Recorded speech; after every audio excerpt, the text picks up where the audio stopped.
Assini est le premier des comptoirs de la côte éburnéenne. À ce titre, il est particulièrement lié à l'histoire la plus lointaine de la Côte d'Ivoire. Le fait qu'il ait été englouti en 1942 et qu'il n'en reste pratiquement rien aujourd'hui le rend mystérieux. C'est en effet en 1637 que 5 missionnaires capucins venant de Saint-Malo s'installent à Assini. Mais devant les difficultés climatiques, les pères ont vite fait de quitter le comptoir. Le chevalier d'Amont reviendra en novembre 1687.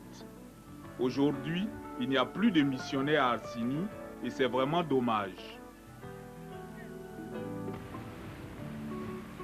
Corétien, pure souche à l'accent rocailleux, Pierre Dupuis, 62 ans, quitte Bordeaux à 18 ans pour découvrir l'Afrique.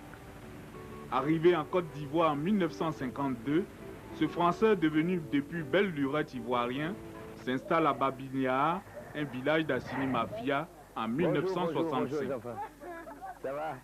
Bonjour mamie.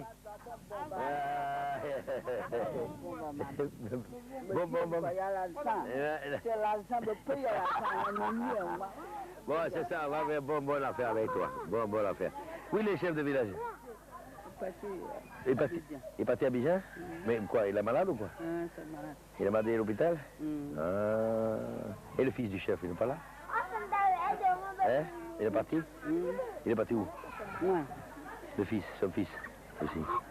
Non, il n'est pas là-bas. Non. Bon, il faut lui dire qu'on est venu avec une équipe. Hein?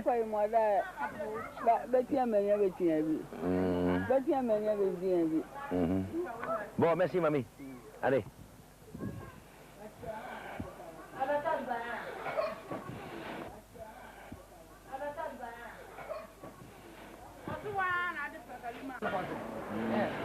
Bonjour. Ayoka, ça va? Ayo. Bon, dis-moi, Dani, et où est le chef de village? Le chef du village n'est pas là. Il est parti à Abidjan? Il est parti à Abidjan. Il est malade ou quoi? Oui, il est malade. Ouais, vous avez attrapé pour ça la nuit? Non, nous sommes en train d'arranger notre filet. Nous sommes les pêcheurs de Macharon. Pêcheurs de Macharon, hein? Ah, ça c'est goût, hein? On a pris les camions qui font la route entre Lomé, Cotonou, tout ça, toute la côte, le Ghana, à charger les noix de coco pour payer notre voyage pour arriver à Abidjan. On est arrivé à Abidjan, sans travail, la même chose. Et quand on a dit qu'on venait de traverser le Sahara avec les voitures et tout ça, bon, les gens, bon, ils nous prenaient, ils ne savaient pas trop sur quel pied danser. Ils pensaient qu'on n'était pas clair et que c'était pas bon. On était des mauvais sujets, on va savoir. Bon, finalement, en face du marché, il y avait un bistrot qu'on appelait les Palmiers. Et là, j'ai entendu parler qu'il y avait des gens qui étaient embauchés par le service d'hygiène d'Abidjan. Bon, j'ai essayé de me renseigner. Et à cette époque-là, je couchais à la Croix-Rouge, avenue Lamblin, à côté de l'hôpital central. Donc, on payait notre chambre 200 francs toutes les nuits. Et toutes les nuits, il fallait payer. Et on n'avait pas le droit de défaire la valise. Et on avait la valise sous le lit. Et cette Croix-Rouge existe toujours. Maintenant, c'est une école. Mais pour les gens qui n'avaient pas de boulot, c'était, bon, on avait au moins un lit. Pour manger, alors là, ça fallait débrouiller. Il fallait débrouiller et, bon, c'était pas toujours facile.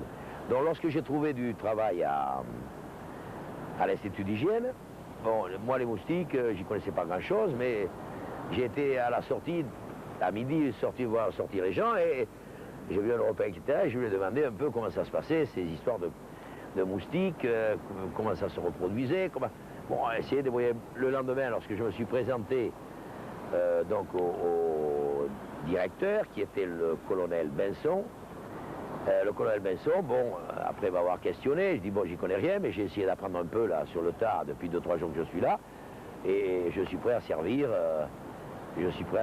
Bon, donc de là, embauché au service d'hygiène, où je suis resté 7 ans, j'ai d'abord fait l'Institut d'hygiène, j'ai d'abord fait les inspections sanitaires à Trècheville, ensuite j'ai fait des vaccinations, et les vaccinations à travers toute la Côte d'Ivoire. Mais j'étais chargé J'avais la responsabilité de tout le secteur, Buekwe, Guiglo, tous les pleux, Danané, Man, Touba, Séguéla, Mankono, Vawa, Zvenoula. Et je descendais jusqu'à Tabou. Et donc tous ces villages, et même les petits villages, on les a tous, on a vacciné tout le monde, avec une équipe du service d'hygiène d'Abidjan. Ça a duré 2 ans, 3 ans, et ensuite j'ai monté le service d'hygiène de Bourquet, jusqu'en 1959.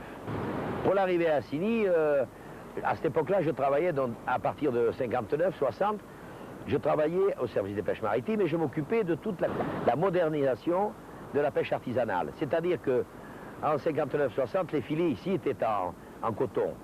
Et il a fallu passer au filet en nylon. Donc, tous les nœuds et tout ça, bon, avec les enfants et tout ça. Parce qu'à l'époque, le lin, c'était des filets en lin, et ils coupaient des branches et des écorces de palétuvier, les pilaient et qui servaient de tanin. Donc, quand on est arrivé, on a mis les filets à nylon en place, et ensuite, surtout, ce qu'on a fait, c'est la motorisation des pirogues. On a sympathisé avec le chef de village, qui était un monsieur très gentil, et qui était vraiment très sympa, et qui m'a donné un petit terrain, parce que je lui demandais que je voulais habiter ici, et que peut-être, si Dieu me prêtait vie, y finir mes jours. La chasse, bien sûr, je m'en suis occupé, et j'y suis venu, pas bizarrement, puisque déjà en France, je chassais avec mon père, tout ça, mais j'y suis venu d'une façon remarquable en Afrique, parce que j'étais au service d'hygiène, donc je faisais tout l'ouest et tout le centre de la Côte d'Ivoire, et bien entendu, j'étais avec une équipe de 4 ou 5 infirmiers, et une dizaine de manœuvres pour les désinsectisations et pour les vaccinations. Donc, si tu veux, l'administration nous donnait un simplex et des cartouches, et on tirait, bien entendu, des oiseaux, on tirait quelques biches, tout ça pour améliorer l'ordinaire de tout le personnel. Après, donc, j'ai chassé pour le trophée, donc j'ai fait la Haute-Volta, j'ai fait le Niger, le Mali, la RCA, le Congo, le Gabon, tout ça pour le trophée, pendant 10 ans, et 10 ans après, j'ai fait de la chasse pour la naturalisation, c'est-à-dire que j'étais en relation avec un garçon qui se trouvait à Montluçon pour faire de la taxidermie. Donc je tuais, je prenais les mensurations, je dépeçais, je tannais, et avec les os et la peau, j'envoyais tout ça à Montluçon, et c'était tout remonté. On avait créé un musée qui était extraordinaire, parce qu'on avait presque tous les animaux, on avait tous les animaux d'Afrique de l'Ouest, et beaucoup d'Afrique centrale, et beaucoup d'Afrique de l'Est. Donc la chasse... Bon, après, si tu veux, j'ai travaillé, bien entendu, à Air Afrique, où j'étais responsable de la chasse et de la pêche sur 11 pays africains. Donc, je peux pas dire que j'y connais rien, mais imagine-toi ici, comment veux-tu pas être heureux? Tu es sur le bord de la lagune, les poissons sont là. Si jamais, même si tu te trouves sec, c'est-à-dire que tu n'as plus d'argent, que tu n'as plus rien, bon, tu mets ton fil dans l'eau et puis tu vas trouver à manger. Le poisson, il est là. Mais c'est quoi qui a sorti le mot? Le mot que j'attendais, c'est le mot pêche. Oui, la pêche, bon. Le poisson. La pêche, d'abord, j'ai commencé à pêcher, bien entendu, par plaisir, et puis par nécessité, puisqu'il était au service des pêches maritimes. J'ai travaillé pendant 7 ans au service des pêches maritimes, où je me suis occupé, bien entendu, de toute la pêche artisanale, sur toutes les lagunes et sur toutes les mers de Côte d'Ivoire. Et toutes les rivières, bien entendu. Et après, mais en faisant ça... Pendant les 7 ans, après partie Air Afrique, j'ai monté des centres de pêche à Nouadhibou, à Dakar, et au Congo, et enfin j'ai pêché à peu près partout. Ensuite, le temps où j'étais en vacances, pendant mes congés, comme étant Air Afrique, on avait quand même quelques facilités pour voyager, j'ai fait, pour ainsi dire, le tour du monde à la pêche. Que ce soit l'Australie, que ce soit l'Amérique du Sud, l'Amérique centrale, tous ces pays-là, bon, je les connais, l'île Maurice, la Réunion, Madagascar, tout ça, uniquement pour la pêche. Au marlin, bien sûr, avec ces gros poissons. Et enfin, c'est un plaisir qui ne m'a pas quitté, puisqu'encore au mois de juillet et août, j'étais en Alaska pour pêcher les saumons. Mais que ce soit un petit poisson, que ce soit un poisson de 400 kilos, pour moi, le plaisir est le même. La pêche, c'est blaguer le poisson, c'est essayer de trouver la combine pour qu'il puisse mordre et tout, et ne pas le casser. Et en plus de ça, maintenant, puisque je suis représentant de l'International Game Fishing Association, à ce titre-là, si tu veux, on pêche de plus en plus fin. C'est-à-dire qu'un poisson, par exemple, de 50, 60 kilos, 50 kilos, on va le pêcher avec du fil qui va cacher à 3-4 kilos, 5 kilos. Le fil il casse à 5 kilos, on pêche des poissons qui en font 50. C'est ça qui est absolument fabuleux. Alors tout se joue dans le moulinet, dans la canne, il faut que ce soit à la perfection. Et c'est ça qui est fabuleux.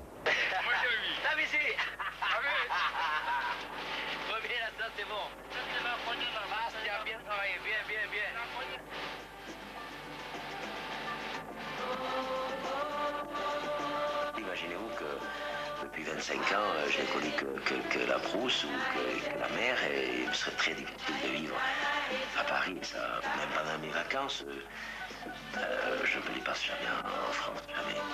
Pourtant, j'ai une petite maison à Cachon, mais la dernière fois que j'y suis parti, j'ai comme voulu pêcher. Le garde-pêche est venu me dire, ah non, tel numéro d'hameçon, ça c'est pas bon, vous en mettez 3, il en faut que 2, mais bon, alors là, j'ai dit, c'est pas possible. Alors là, c'est pas possible, si je vais aller pêcher, eh bien, je pars sur l'île Maurice ou je m'en vais dans un autre coin, mais je rentre pas en France, absolument pas. Si j'ai des congés, c'est pour aller pêcher ou aller chasser. Mais je vois pas, j'envisage pas autre chose, de faire autre chose que ce que je ne fais. Si j'ai un petit campement là, je me verrais très bien vivre là-bas sans aucun problème avec un short et un t-shirt et aller chercher le poisson pour manger à midi.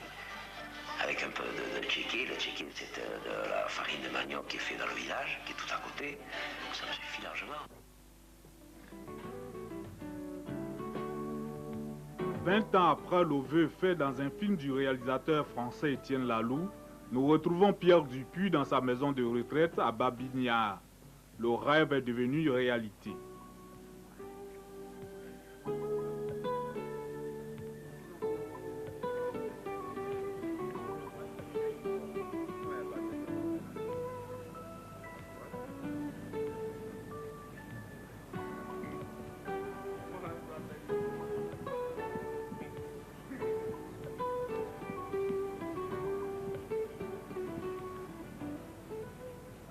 Et un jour, je suis passé à Bassam, et à la SCAF de Bassam, j'ai rencontré un monsieur, un Corésien, de mon pays, qui m'a offert à manger. Il m'a offert à manger un beefsteak pris de salade, et Dieu si c'était bon, mais j'ai pas pu le garder, puisque comme l'estomac a été rétréci depuis 6 mois, là, que j'avais rien mangé, bon, bien entendu, tout est passé par-dessus bord. Mais ça m'a fait le plus grand plaisir que quelqu'un m'accueille, surtout. Et cette maison, il y a une dizaine d'années, la SCAF vendait, bon, changeait de direction, je sais pas quoi, ou d'objectif, ils vendaient tout, bon. Et je suis passé, j'ai appris ça, comme ça, et j'ai appris qu'ils vendaient la maison où j'avais mangé mon premier beefsteak frit de salade.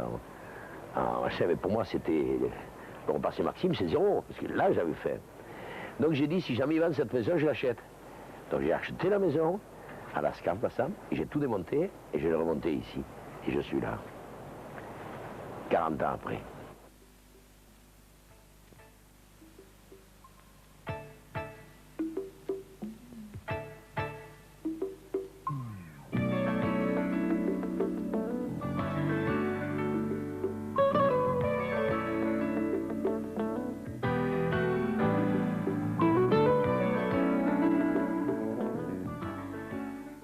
J'ai lu quelque part qu'un jour, pour un défi, tu as tué 46 crocodiles en une nuit dans les eaux ivoiriennes.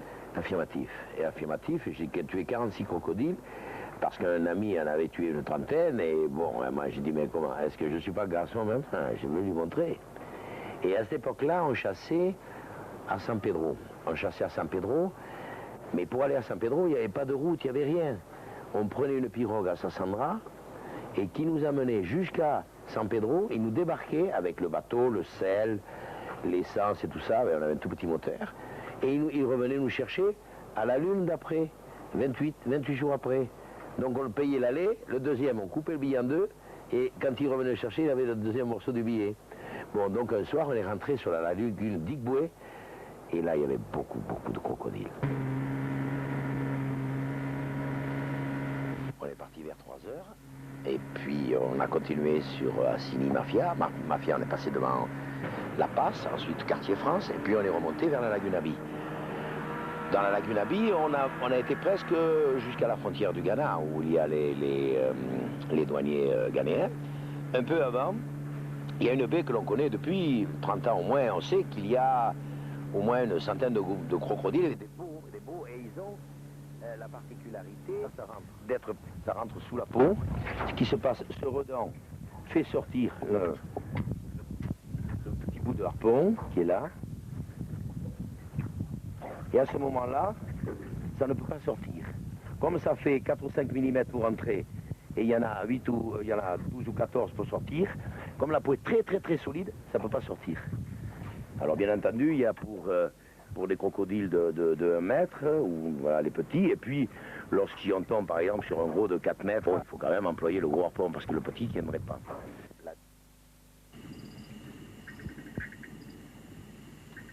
La nuit, on passe à la limite de l'eau et de la terre, les yeux refaits comme un catadiop de vélo, exactement la même chose, le catadiop, ça clappe. Et donc on approche très très très doucement, et contrairement à la chasse où de 15-20 mètres on peut tirer, là il faut arriver vraiment doucement, sans toucher aucune feuille, sans faire aucun bruit.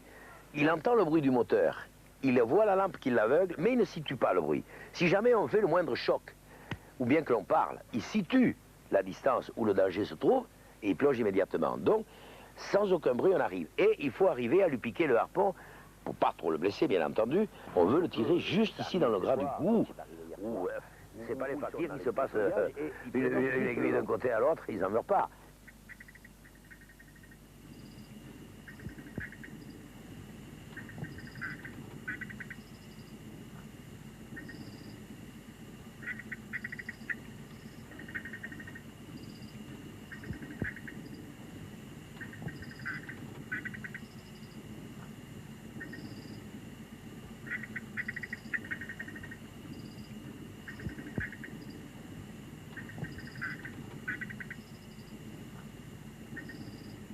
Le premier petit, on l'a attrapé vivant, bon, pour vous montrer comment ça se passait. Le deuxième, c'est un très gros, qui était beaucoup plus gros que celui-là, mais on n'a pas eu la chance. J'ai piqué dans le cou, mais sur le cou, il a des plaques osseuses énormes. Et si le harpon pique dessus, ce petit harpon, ça rentre pas, bien entendu. Et c'est ce qui s'est passé hier sur ce gros. On n'a pas eu la chance, ça pouvait passer très bien entre les deux écailles et ça passait. Et là, on est tombé pile sur l'os. Bon, donc, il est parti, et ben, ma foi que...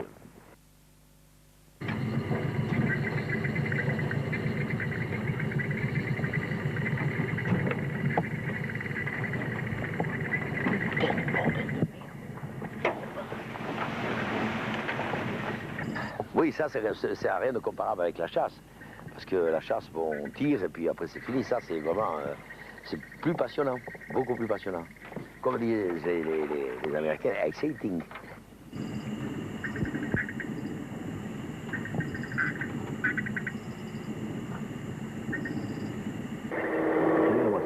Mais Rémi, elle répond même pas.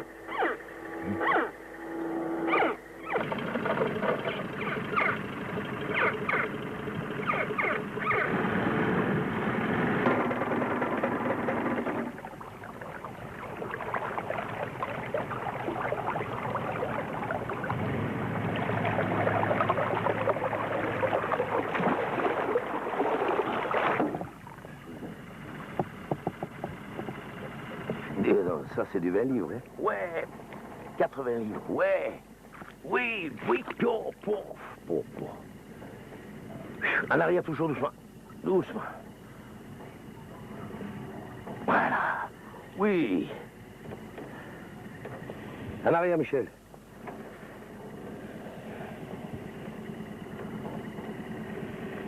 Je comprends, tiens-moi ça pour que je puisse faire le...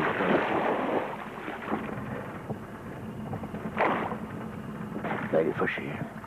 Voilà, viens, mon gars, viens. C'est du 80 livres.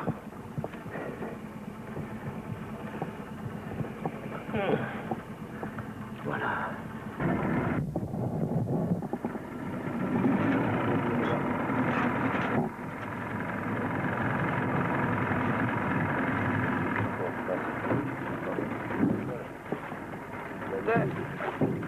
Ouais.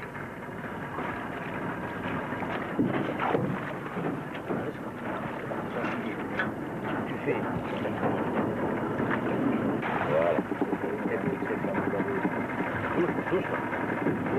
Il faut bien voir d'abord.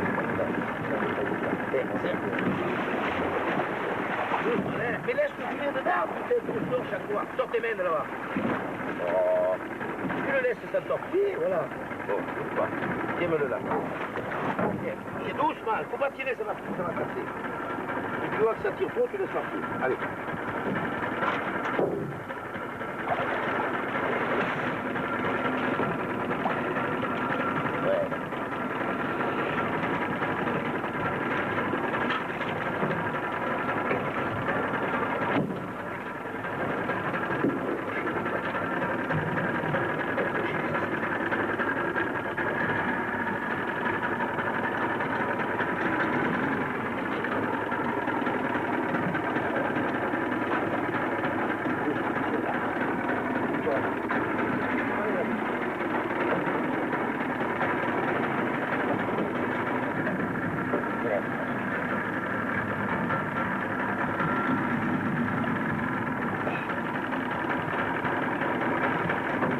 Michel.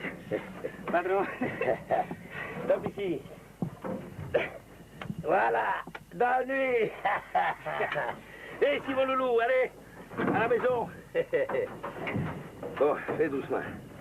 Yap. Yap. Attends, on va mettre le nez là-bas. Allez. Allez, revois. Je vais lui passer la queue. Tire-lui la patte arrière. Ah, voilà, c'est ça qu'il faut. Allez, on lui met la queue. Y'a ben, revois. Putain. Hey. Allez. Allez, passe le pied. Allez, dessous. Wow. Allez, tire. On va passer à côté de là. Tire là-bas. Tire. Doucement. Attends.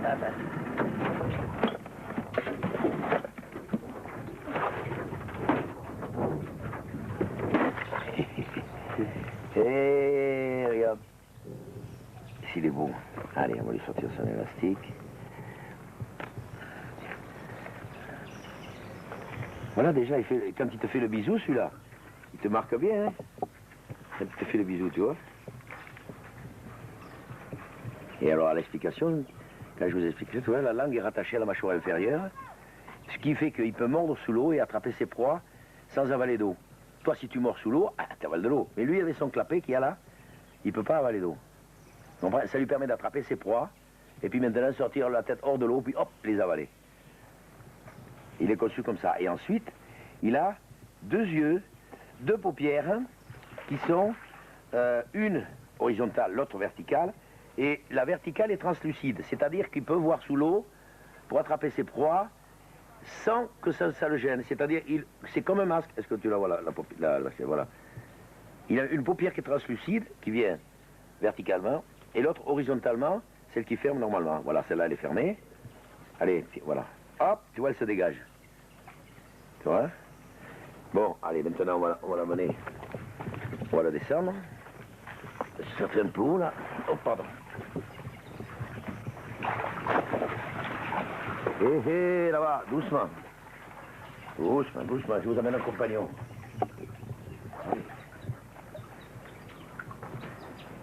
Ah, ça alors. On est en ville ici, hein. Allez. Pio. Allez. Eh ben.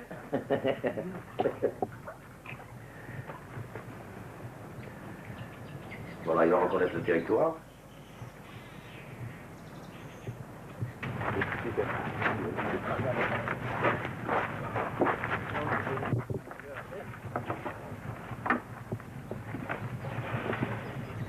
Voilà, quelqu'un tient les pattes, c'est va sur son moussage. Bon, voilà le système du harpon qu'on a conçu. C'est-à-dire que ça fait 1 cm, tu vois, ça fait 4-5 mm pour entrer. Et quand c'est à l'intérieur, le redent, il se met en travers. Et il ne peut plus sortir. Parce que la peau est très dure. Et si tu piques, c'est fini. Alors là maintenant, il ne reste plus qu'à faire une petite incision ici. Voilà.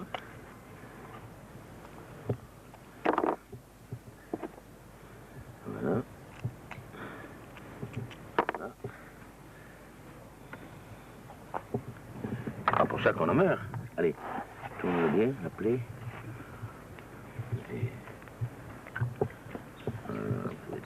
Voilà.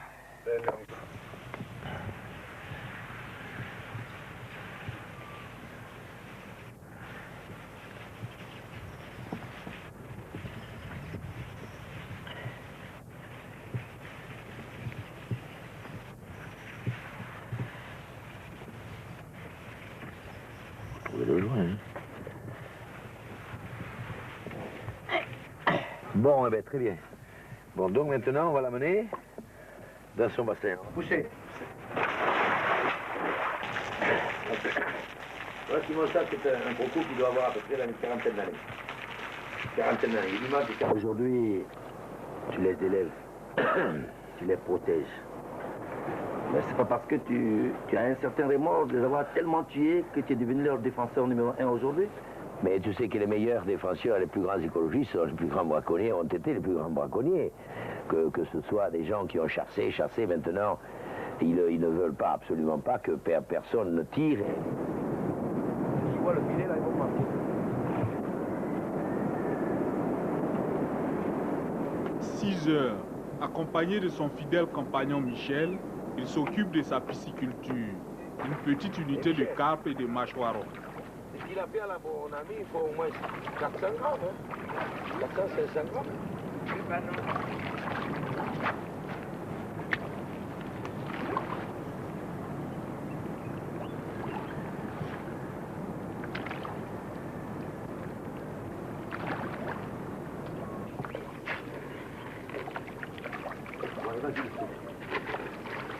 Allez. Ouais. C'est bon. Superbe. Il y a un tilapia, c'est tout, deux, un ou deux. Voilà. Voilà. Pas braisé, hein. Là, c'est super, hein. Là, c'est super. Oui, patron.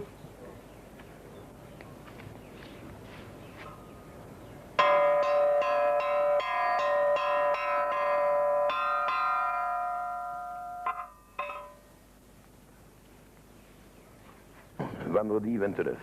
Michel. Ok, bon. Michel, toi, tu prends 2 hommes, tu me ranges l'allée qui est devant là-bas l'entrée, et puis tu me tailles la haie, que ce soit bien propre. Hein? Et puis tu en mets 2 autres, ici, sur notre petite allée. Ok? Teco, les serpents sont-ils propres? J'ai passé là-bas, j'ai trouvé une mue, ce matin, à 5h30, j'ai trouvé la mue. Bon, dans les vipères cornues, il faudra la sortir, et que ce soit bien propre. Et tous les autres bassins. Et les orchidées. Pour me pomper les orchidées, ça... Pardon? Oui, tu vas le... Ah, tu as pompé hier soir? Ah, alors très bien. Simon. Présent. Bon, ce matin, il faut regarder, voir. J'ai vu que dans les bassins, dans les cataphractus, là-bas, il restait 2 morceaux de poulet qui n'ont pas mangé. Il faut les sortir, nettoyer tout. Les petits de 1 an et de 2 ans, de 2 ans et 3 ans, il faut leur donner à nourrir ce matin. Tu as décongelé? Je vais décongeler tout de suite. Bon, très bien. Maurice, toi, tu vas faire la peinture, devant là-bas, tout le marron qui est sur les poteaux, devant la route là-bas. Hein? Albert, le vin est prêt pour le pain? C'est prêt? Bon, très bien. Alors tout à l'heure, on va faire le pain. Lamine, le portail de poulailler, c'est fait? Bon, très bien. Bon, donc on va attaquer le chariot. Dès que les postes de soudure, les baguettes de soudure de 3-5 arrivent, on fera le chariot, hein, les rails.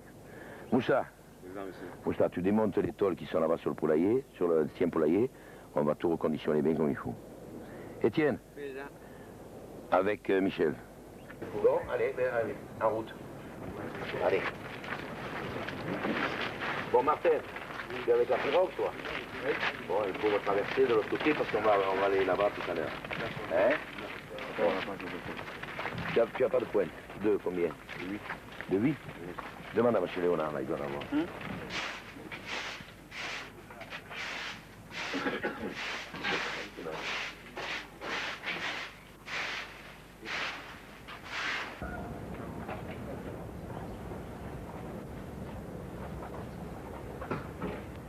Combien il en a fait, Michel?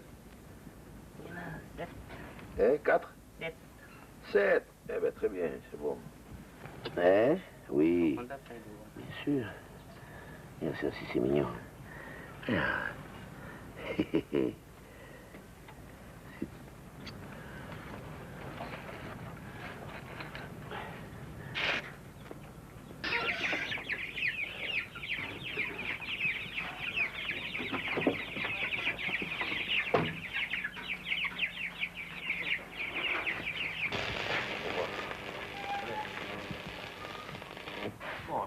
Tu vas couper ça. Lamine, tu me coupes le morceau, tu me rallonges le morceau de fer à béton. Faut démerder, hein, on embauche, hein.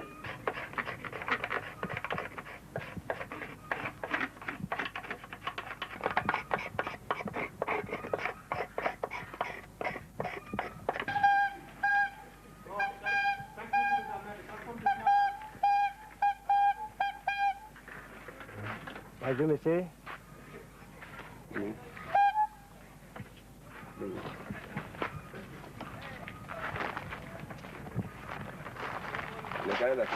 Alors, comment ça va? Ouais, ça va, paix. C'est le patron qui paye. Hein. Bon. C'est chaud. Ouais, c'est chaud. Bon, voilà. Là, je vais essayer là. Il faut les donner papier. Ah, non. La commis.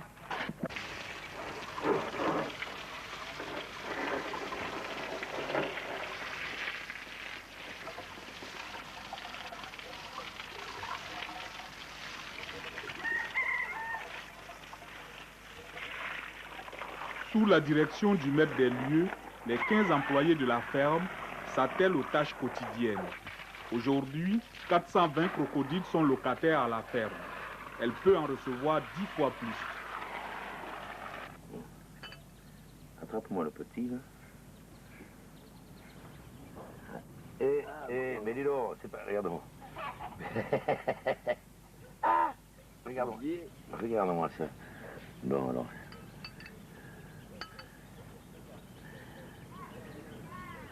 Bien que tu lui tiennes à la gueule, hein. Oui. Voilà. Oh, mais tiens, bon sang. Allez, ouvre la gueule. Là, tiens, bas, là, voilà. Doucement. Allez. Ça va, là, mon petit. Allez, voilà. Voilà.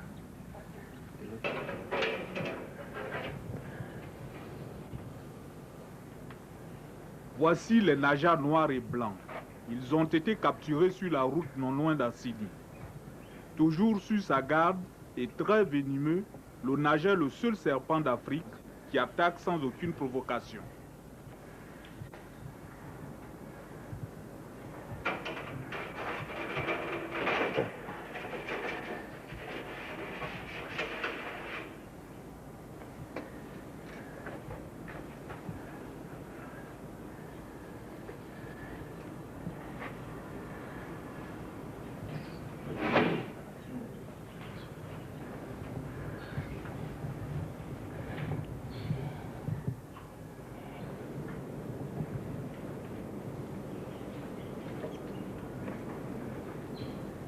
Allez.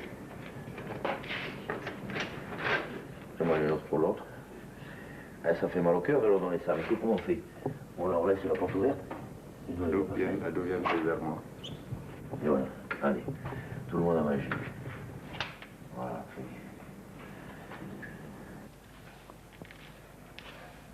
Voilà. Ça, c'est sa mue. Elle mue à peu près tous les mois et demi.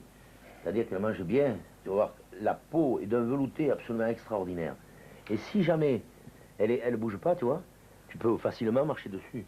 Prendre ça pour une branche. Hein. Oh, on a ce velouté, ça. C'est absolument extraordinaire.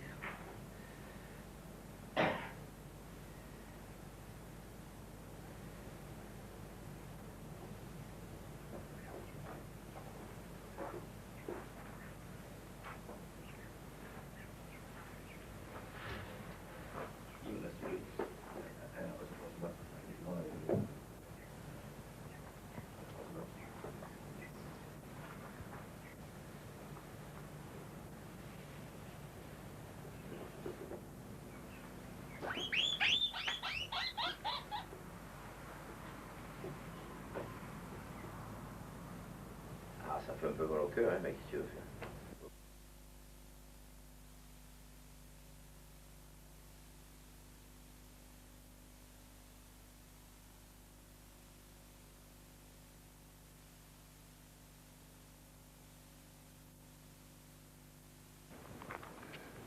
Bon, elle est obligée de mordre et d'inoculer son venin à l'intérieur de la bête qui est vivante pour que déjà ça lui serve comme le supplice digestif, si tu veux. Donc, comme elle avale d'un seul coup, tout le venin qu'elle a sert de sucre digestif pour digérer sa proie.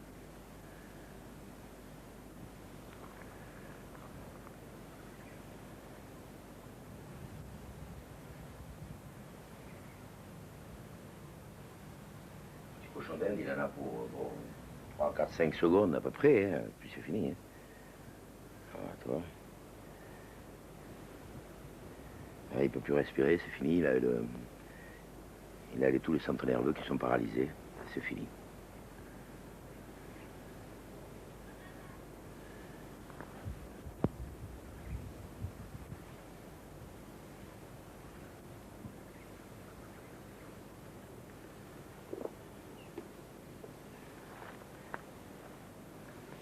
Et ça, ce sont des vipères que l'on a récupérées.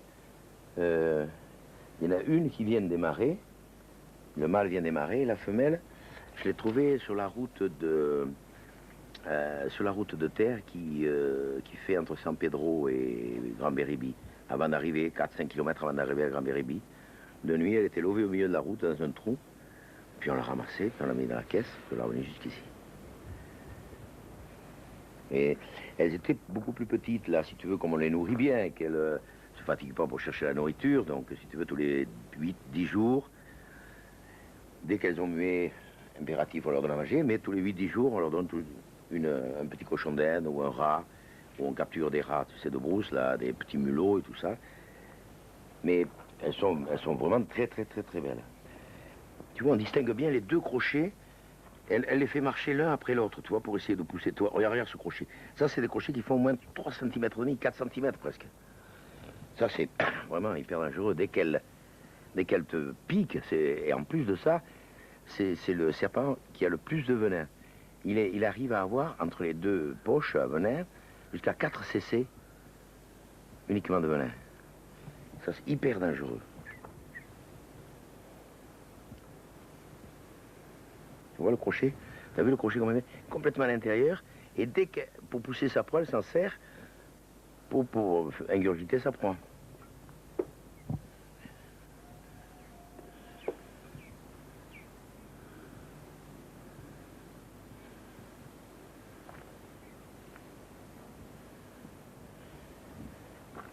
Et tout le temps, elle avale par la tête.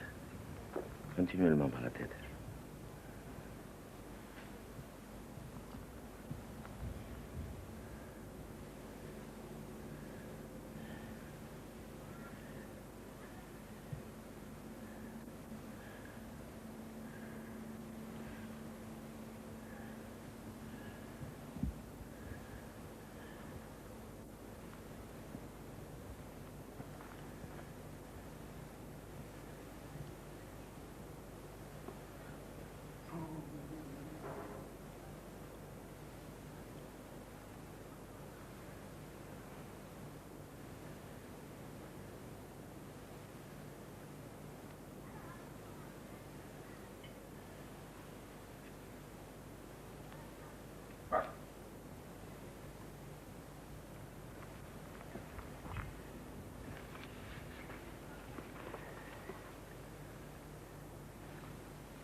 Alors, je ne sais pas si tu regardes, mais en dessous, sous le petit cochon d'Inde, tu as un trou. Ça, c'est par là où elle respire quand elle...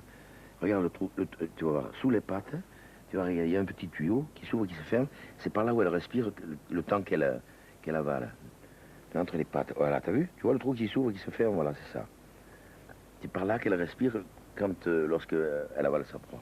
Sinon, elle s'étoufferait.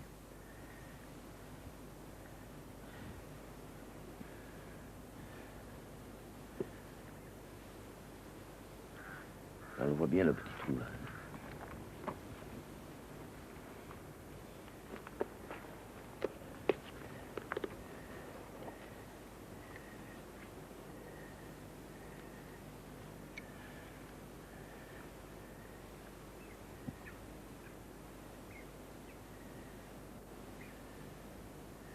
Voilà, il est déjà parti. Voilà, il est déjà parti dans l'estomac. C'est fini. Maintenant qu'elle a mangé, elle va chercher un petit coin pour se reposer, pour digérer. Maintenant, ça va être le tour des pitons.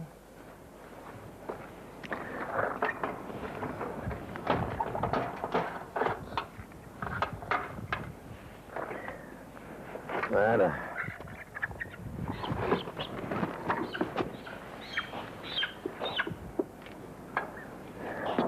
Ok, merci. Bon, tous les serpents que l'on trouve ici, ce sont des pitons. Il y a deux espèces.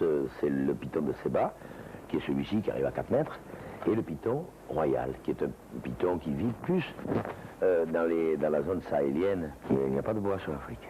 Il a tourné tout autour de lui pendant une dizaine de minutes pour s'assurer qu'il n'y ait pas de maniant, qu'il n'y ait pas de bestiole, parce qu'une fois qu'il a avalé sa proie, il ne peut plus bouger, si tu veux, le temps qu'il digère, c'est-à-dire dans les 4-5 premiers jours, il est vraiment vulnérable. Donc, avant d'avaler, il s'assure qu'il n'y ait rien qui puisse le gêner.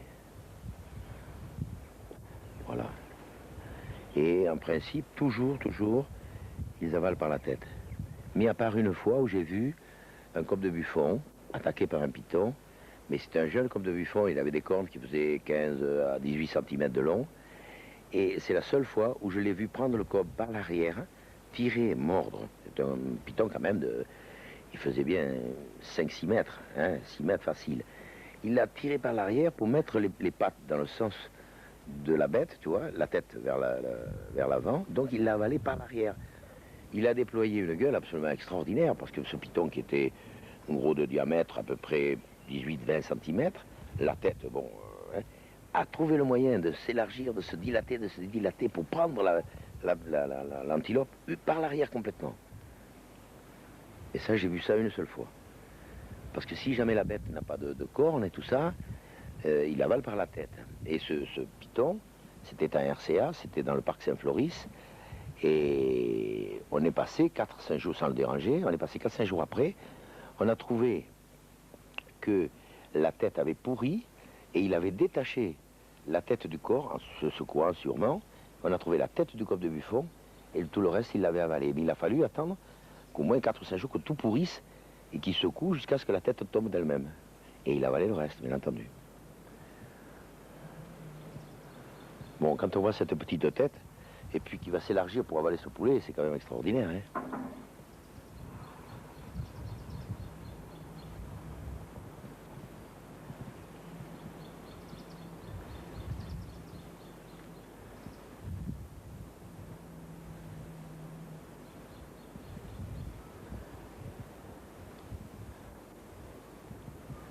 Alors il va faire un anneau à l'arrière pour pouvoir le pousser. C'est-à-dire que voilà, il va passer, voilà, il va faire un tour à l'arrière pour le coincer, et là il va l'avaler plus facilement.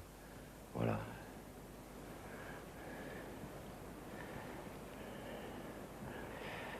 Et on a la chance ici d'en trouver pas mal de pitons, parce que ce sont les gens qui sont dans les marais et qui pêchent des petits poissons d'eau douce, tels que les mâchoirons, les tilapias et tout ça, et mettent des pièges.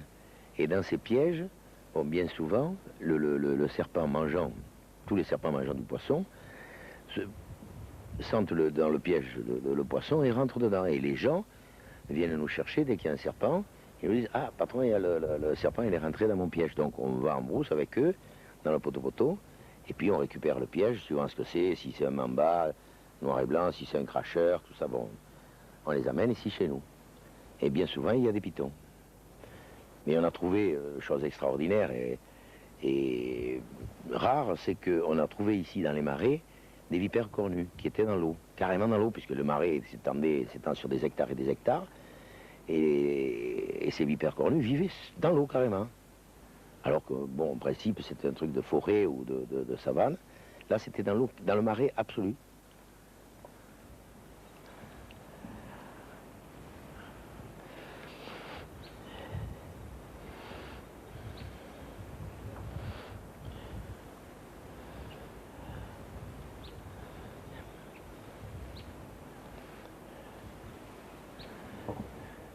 Ça, c'est un python qui va venir au moins jusqu'à 5-6 mètres. Hein. Comme il est bien nourri, qu'il ne se dépense pas, il est certain que ça va faire une belle bête. Et puis, il n'est pas agressif du tout, il est très gentil, on n'a aucun problème avec lui.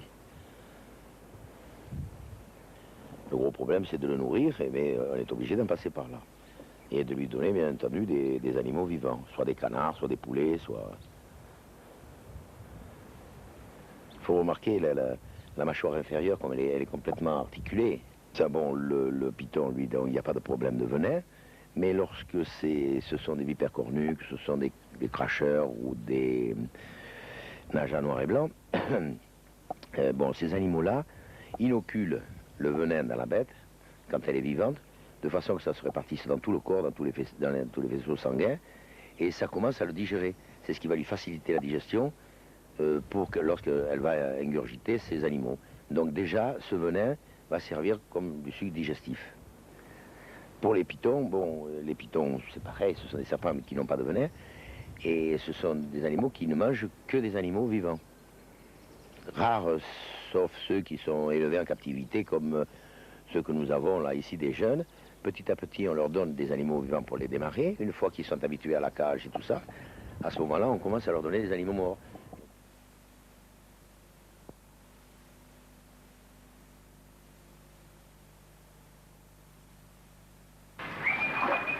Allez, allez.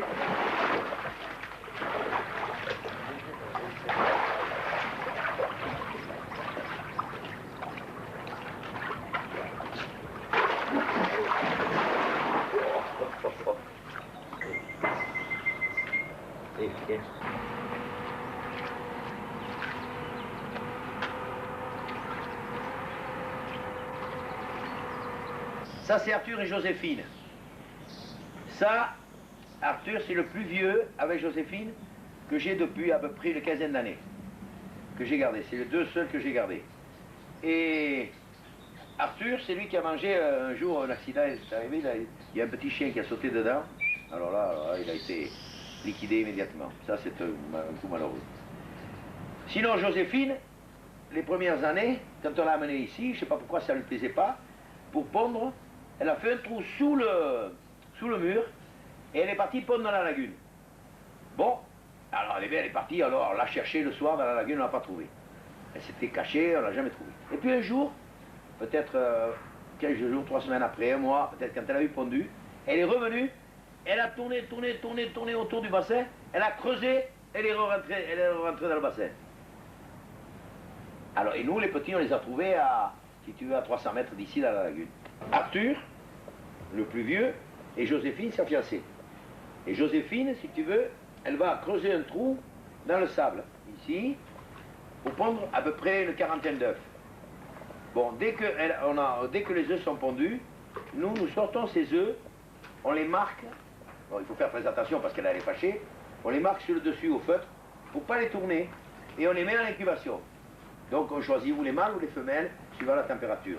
À 30 degrés, ce sont des femelles, et à 34, c'est des mâles. S'il est sous l'eau, il laisse sa gueule ouverte, l'eau ne rentre pas, il met la paupière, ça lui fait un masque, il ferme les narines, et il ferme ses oreilles, qui se trouvent juste là derrière, donc il est en attente. Si jamais un poisson passe, taf, il le chope directement, il l'attrape directement. Alors il peut rester des heures et des heures comme ça, la gueule ouverte, en attendant qu'il y ait un poisson qui passe. Et s'il passe à proximité, il ferme la tête, c'est fini. Et il est obligé de sortir de la tête hors de l'eau pour pouvoir avaler. Voilà, alors donc ça, j'ai bien dit que c'était les Niloticus, c'est de crocodile, et il n'y a pas de caïman en Afrique. Et il se distingue par la 4e dent de la mâchoire inférieure, qui est toujours apparente, vous voyez comme elle apparaît. En plus, la particularité du crocodile, il peut changer 45 fois ses dents. La peau la meilleure, c'est ici, à partir de la 3e écaille, 1, 2, 3, un coupé ici, et c'est uniquement le ventre, si tu veux, qui fait les plus beaux portefeuilles. Dans la vie, d'abord, faire ce que tu aimes et aimer ce que tu fais, c'est le principal. C'est tous les jours dimanche. D'accord? Bon, moi j'adore les crocodiles, tu sais, tu as des gens qui font la collection de tableaux, de maîtres, d'autres c'est les voitures, d'autres c'est des briquets, les autres c'est les pims, les autres c'est les danseuses, mais moi c'est les crocodiles. Et c'est mon plaisir, si tu veux, d'avoir 1000 crocodiles, je suis tout content. Et de toute façon, on ne vendra jamais un seul crocodile, ni en peau, ni en viande.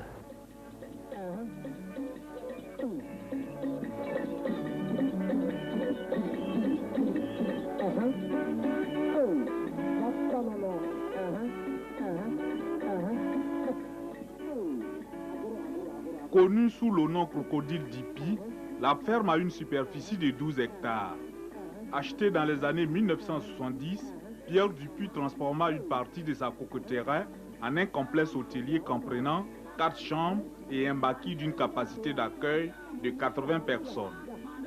Géré de main de maître par Paul et Brigitte Léonard, le maquis est ouvert toute l'année. Toutes les spécialités sont de la maison. Depuis le pain fait à l'ancienne, sur les vins, les pizzas, les langoustes, les crevettes, le mâchoiron fumé à la fumée froide comme le saumon, la cabre au sel et les spécialités africaines. Gourmet, vous êtes avertis.